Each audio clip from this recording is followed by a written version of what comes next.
सामीन करम IBS radio और मुअज़्ज़ज़ नाज़रीन TV फॉर यू आदाब व तस्लीमात। हमारा प्रोग्राम हस्ब तौफ़ीक एक सुपरस्टार्स की हैसियत का हामिल है और इसमें हम मतलाशी है बेहतरीन शख्सियात के जो कि इसमें अपने कारहाय नुमायाँ दिखा सकें। हस्ब तौफ़ीक में हमारी कोशिश होगी कि आपको मुस्बत प्रोग्राम दिया जाए जिसमें आपको सुकून भी मैसर आए और किसी की दिल शिकनी भी ना हो।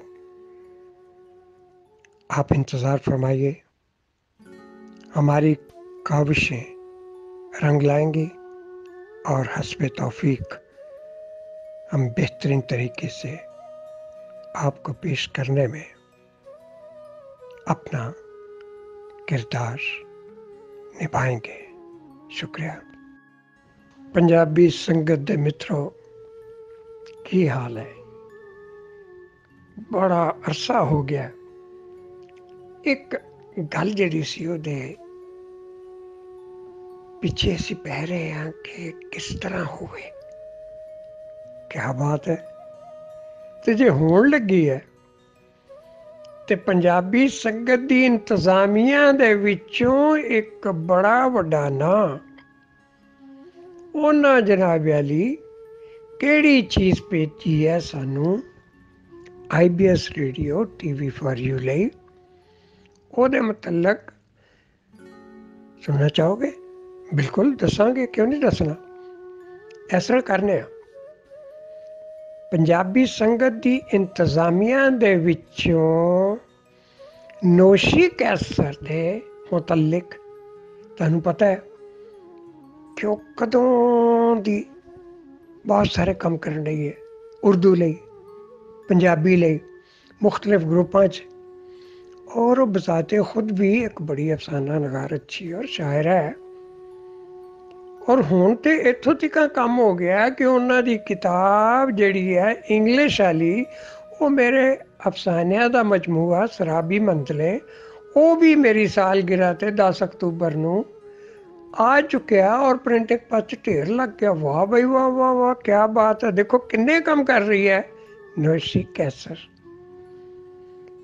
एक अच्छा इंसान, बाअदब, गल मनण वाला, कुर्बानी देण वाला और वादे दी पाबंदी करने वाला। देखो किदे अखरां नूं अपना हाल किस तरह सुनाएंगे, वो तुसी जनाब अली अगे जाके देखोगे कि पंजाबी संगत तो केड़ा पहला किस्सा, अफसाने नूं किस्सा ही कहंदे ने यार, पहला केड़ा किस्सा और किदा किस्सा उन्हां पढ़िया है। वेखो सहेलियां होण ते इवें दियां है। हुण तुहानूं मैं अगे लै चलना। आजो आजो आजो आजो। लख लख मुबारकां जी पंजाबी संगत नूं। अस्सलाम वालेकुम। मैं यसमीना सैयद लाहौर पाकिस्तान तो तुहाडे नाल गल कर रही हाँ। तो मैं बहुत खुश हाँ, दिलों दुआवां मेरे निकलदियां न कि पंजाबी संगत वाले जिहड़े दोस्त हैं वो जिवें पंजाबी च कहंदे न यारां नाल बहारां, वो वाला रोल वो अदा कर रहे हैं कि वो पंजाबी अदब नूं अगे वधाउण वास्ते ते माँ बोली दी प्रमोशन वास्ते बहुत ही ज़्यादा मेहनत कर रहे हैं। दोस्तां कोल नाल राबते ते उन्हां दियां तहरीरां लैनियां ते फिर उन्हां नूं अच्छे तरीके नाल प्रैजेंटेशन नाल पेश करना। इंदे च बहुत वड्डा किरदार यूट्यूब दा भी है, जिहड़े पंजाबी अदब नूं अगे वधा रहे हैं, जो कि काबिले तारीफ़ है। तो बहुत ही ज़्यादा दिल खुश हुंदा है कि दोस्त जो हैं एक बार फिर दोबारा लोगों का रुझान पंजाबी वाले करने वास्ते काम कर रहे हैं। बहुत मुहब्बतां, बहुत दुआवां। पंजाबी संगत दे सोहणिओ ते मनमोहणिओ मित्रों, ਤੁਹਾਨੂੰ ਸਭ ਨੂੰ ਤੁਹਾਡੀ ਮੇਜ਼ਬਾਨ ਨੋਸ਼ੀ ਕੈਸਰ ਸ਼ਹਿਰ ਵੱਲੋਂ ਸੰਗਤ ਦੇ ਵੇਲੇ ਵਿੱਚ ਬਿਸਮਿਲ੍ਲਾ ਤੇ ਜੀ ਆਇਆਂ ਨੂੰ। ਪੰਜਾਬੀ ਸੰਗਤ ਦੇ ਵੱਲੋਂ ਅੱਜ ਤੁਸੀਂ ਸਮੀਨਾ ਸੈਯਦ ਜੀ ਦਾ ਲਿਖਿਆ ਹੋਇਆ ਇੱਕ ਅਫਸਾਨਾ ਸੁਣੋਗੇ। ਸਮੀਨਾ ਸੈਯਦ ਜੀ ਦਾ ਤਾਲੁਕ ਪਾਕਿਸਤਾਨ ਤੋਂ ਹੈ ਅਤੇ ਉਹ ਉਰਦੂ ਸ਼ਾਇਰੀ ਅਤੇ ਨਸਰ ਨਿਗਾਰੀ ਦੇ ਨਾਲ ਨਾਲ ਪੰਜਾਬੀ ਨਸਰ ਅਤੇ ਸ਼ਾਇਰੀ ਦੇ ਵਿੱਚ ਵੀ ਮਹਾਰਤ ਰੱਖਦੇ ਨੇ। ਸ਼ੋਭਾ ਤਦਰੀਸ ਨਾਲ 20 ਵਰ੍ਹਿਆਂ ਤੋਂ ਜੁੜੇ ਹੋਏ। ਸਮੀਨਾ ਸੈਯਦ ਦੀ ਉਰਦੂ ਅਫਸਾਨਵੀ ਮਜਮੂਏ ਦੀ ਕਿਤਾਬ ਰਿਦਾਏ ਮੁਹੱਬਤ ਕਹਾਣੀ ਸਫ਼ਰ ਮੇਂ ਹੈ ਅਤੇ ਸ਼ੇਰੀ ਮਜਮੂਆ ਹਿਜਰ ਕੇ ਬਹਾਓ ਮੇਂ ਸ਼ਾਇਆ ਹੋ ਚੁੱਕੇ ਨੇ। ਅਤੇ ਹੁਣ ਉਹਨਾਂ ਦੀ ਪੰਜਾਬੀ ਕਹਾਣੀਆਂ ਦੀ ਕਿਤਾਬ ਰਾਤ ਨੂੰ ਡੱਕੋ ਜਲਦ ਆ ਰਹੀ ਹੈ। ਅਤੇ ਦੋਸਤੋ, ਇਸੇ ਕਿਤਾਬ ਵਿੱਚੋਂ ਸਮੀਨਾ ਸੈਯਦ ਜੀ ਦੀ ਇਜਾਜ਼ਤ ਦੇ ਨਾਲ ਅੱਜ ਤੁਸੀਂ ਜਿਹੜਾ ਅਫਸਾਨਾ ਸੁਣੋਗੇ ਉਸ ਦਾ ਨਾਮ ਵੀ ਹੈ ਰਾਤ ਨੂੰ ਡੱਕੋ। ਅਤੇ ਪਿਆਰੇ ਦੋਸਤੋ, ਆਓ ਹੁਣ ਅਫਸਾਨਾ ਸੁਣੀਏ।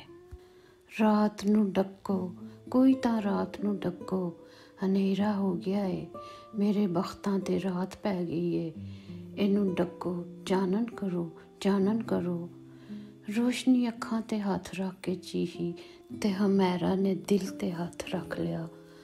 ਹਮੈਰਾ ਰੋਸ਼ਨੀ ਦੀ ਨਿੱਕੇ ਹੁੰਦਿਆਂ ਦੀ ਸਹੇਲੀ ਸੀ ਅਤੇ ਅੱਜ ਕਈ ਵਰ੍ਹਿਆਂ ਬਾਅਦ ਆਪਣੇ ਪੇਕੇ ਪਿੰਡ ਆਈ ਸੀ।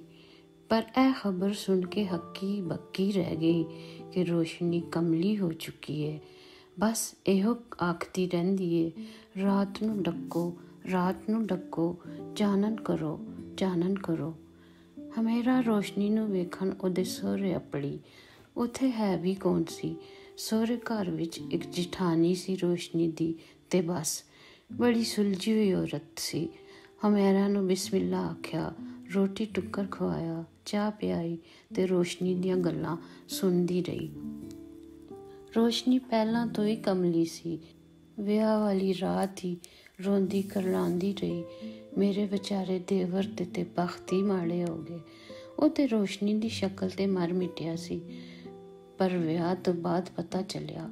ਪਰ ਹੁਣ ਕੀ ਫਾਇਦਾ ਹਮੈਰਾ, ਅਸੀਂ ਤਾਂ ਕਈ ਵਾਰ ਰੋਸ਼ਨੀ ਨੂੰ ਆਖਿਆ, ਭਈ ਖਾਲਦ ਪਸੰਦ ਨਹੀਂ ਅਤੇ ਅਸੀਂ ਤੈਨੂੰ ਫਰਾਗਤ ਲਿਖ ਦਿੰਦੇ ਹਾਂ, ਪਰ ਮੰਨਦੀ ਨਹੀਂ।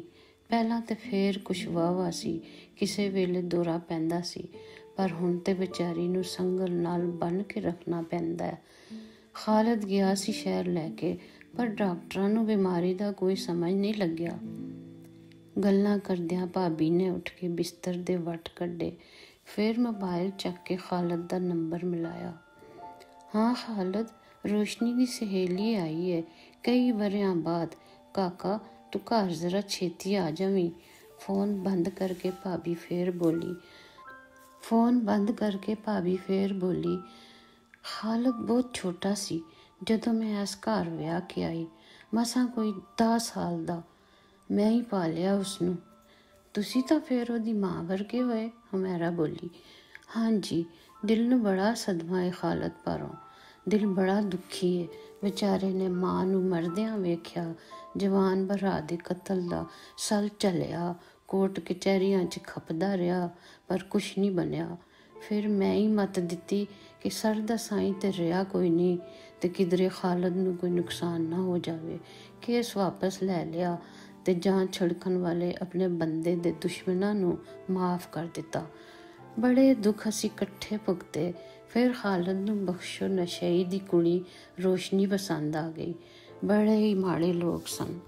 ਭਾਬੀ ਨੇ ਸਾਹ ਲੈਣ ਲਈ ਜ਼ੁਬਾਨ ਰੋਕੀ ਤਾਂ ਹਮੈਰਾ ਆਖਿਆ, ਹਾਂਜੀ, ਰੋਸ਼ਨੀ ਨੇ ਵੀ ਸੁੱਖ ਵੇਖਿਆ ਹੀ ਨਹੀਂ, ਪਰ ਫਿਰ ਵੀ ਬੜੀ ਹਸਮੁਖ ਅਤੇ ਸੋਹਣੀ ਕੁੜੀ ਸੀ। ਹਮੈਰਾ ਨੇ ਗੁਜ਼ਰੇ ਦਿਨਾਂ ਨੂੰ ਯਾਦ ਕਰਦਿਆਂ ਆਖਿਆ, ਕਿਹੋ ਜਿਹੀਆਂ ਸ਼ੋਖੀਆਂ, ਸ਼ਰਾਰਤਾਂ, ਆਜ਼ਾਦੀ, ਹਾਸੇ ਅਤੇ ਬੇਫਿਕਰੇ ਦਿਨ ਸਨ। ਪਰ ਰੋਸ਼ਨੀ ਕਮਲੀ ਨਹੀਂ ਸੀ, ਉਹ ਤਾਂ ਬਹੁਤ ਹੀ ਸਿਆਣੀ ਸੀ। ਉਹਦੇ ਨਸ਼ਈ ਪਿਓ ਨੇ ਉਹਨੂੰ ਬੜਾ ਖਪਾਇਆ, ਕਈ ਵਾਰ ਤੇ ਨਸ਼ੇ ਦੀ ਤਰੰਗ 'ਚ ਉਹਦਾ ਸੌਦਾ ਵੀ ਕਰ ਦਿੱਤਾ। ਪਰ ਉਹ ਬੜੀ ਜੀਦਾਰ ਸੀ, ਸੋਹਣੀ ਸੱਜਰੀ ਸਵੇਰ ਵਾਂਗ ਨਿਖਰੀ ਚਮਕਦੀ। ਪਰ ਹੁਣ ਤੇ ਪਤਾ ਚੱਲਿਆ ਅਜੀਬ ਹਾਲ 'ਚ ਵਿਚਾਰੀ। ਕੁੜੀਏ, ਅਸੀਂ ਬੜਾ ਸਮਝਾਇਆ ਹੀ ਉਸਨੂੰ, ਇਲਾਜ 'ਚ ਵੀ ਕੋਈ ਕਸਰ ਨਹੀਂ ਛੱਡੀ, ਬਸ ਰੋਂਦੀ ਤੇ ਆਪਣਾ ਸਿਰ ਪਿੱਟਦੀ ਏ।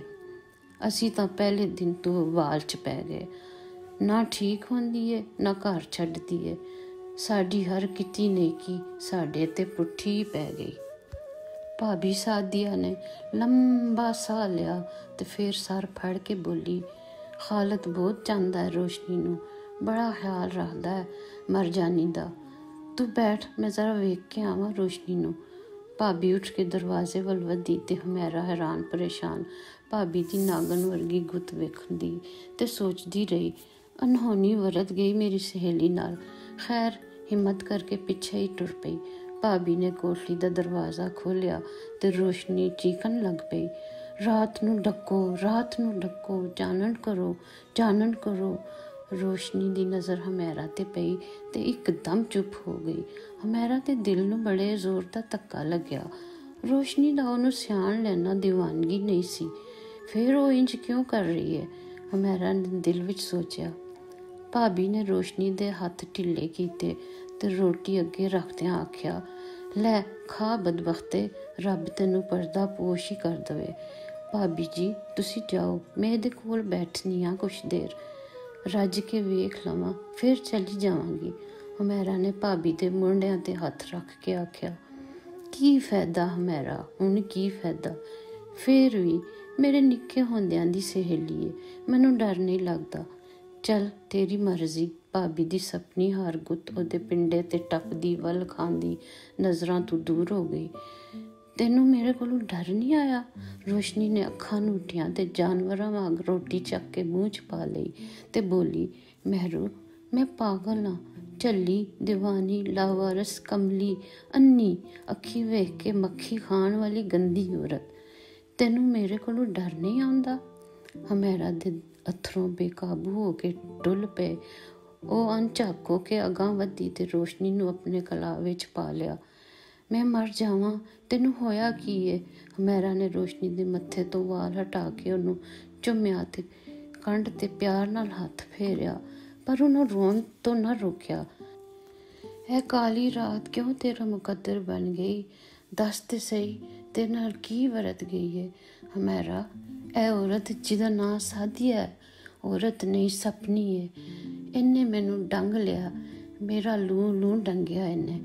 ਹਮੈਰਾ ਨੂੰ ਕਈ ਗੱਲਾਂ ਪਹਿਲਾਂ ਹੀ ਖਟਕਦੀਆਂ ਸਨ, ਪਰ ਹੁਣ ਤੇ ਗੱਲਾਂ ਖੁੱਲ੍ਹਣ ਲੱਗ ਪਈਆਂ। ਚਿੱਟੇ ਮਲਮਲ ਦੇ ਦੁਪੱਟੇ ਵਿੱਚ ਲੁਕੀ ਭਾਬੀ ਮਾਂ ਨਹੀਂ ਸੀ, ਹਿਰਸ ਦੀ ਮਾਰੀ ਚੁੜੇਲ ਸੀ। ਰੋਸ਼ਨੀ ਮਹਿਰੂ ਦੇ ਗਲ ਲੱਗ ਕੇ ਰੋਂਦੀ ਰਹੀ। ਦੱਸ ਮੈਨੂੰ, ਮੈਂ ਕਿੱਥੇ ਜਾਵਾਂ? ਕੋਈ ਅੱਗੇ ਪਿੱਛੇ ਹੈ ਮੇਰਾ?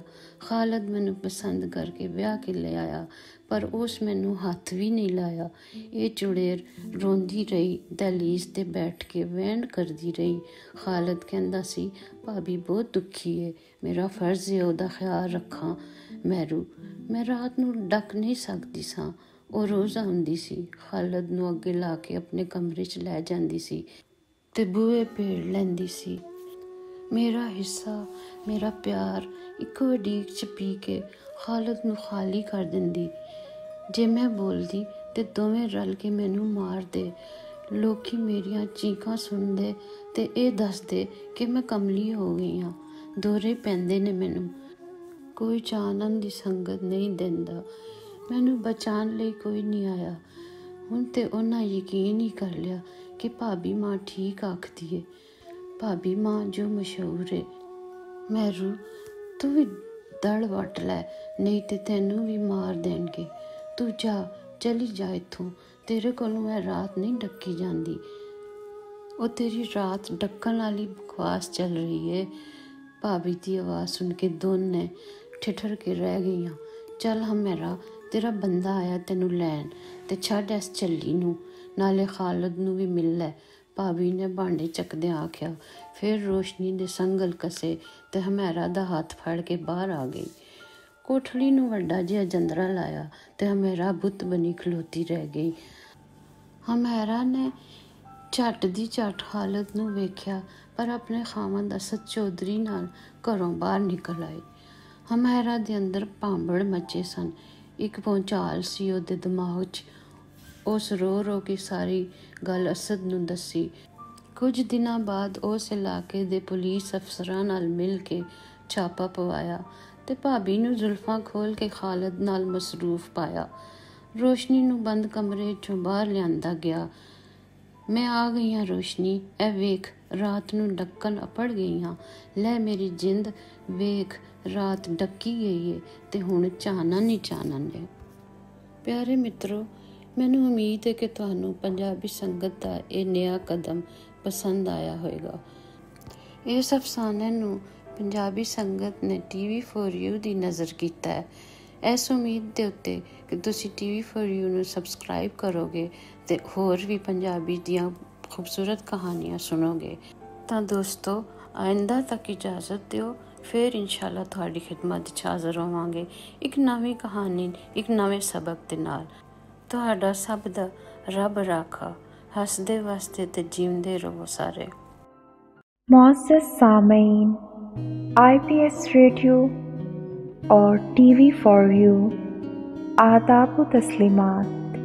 मैं हूँ समीरा रफ़ीक। TV4U और IPS रेडियो के तवस्सुत से अपनी तख्लीक़ात पेश करना यकीनन एज़ाज़ का बायस है, क्योंकि हम जानते हैं इस कारवां के सरपरस्त आला मोहतरम जनाब बशीर शाद साहब किसी भी तारुफ के मोहताज नहीं हैं। आपके अफसाने, नॉवेल्स और शायरी हमारे सामने है।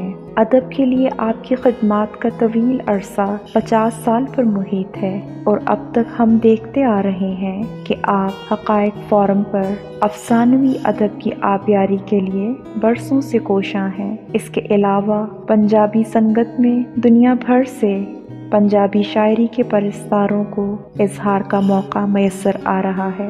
कॉलम निगारी को भी बशीर शाद साहब ने अपने प्लेटफॉर्म से फ़रोग़ दिया है और अब हम देख रहे हैं IPS रेडियो और TV4U के ज़रिए दिले नादान शायरी के ग्रुप से खूबसूरत कलाम हमारी समाअतों की नज़र किया जा रहा है।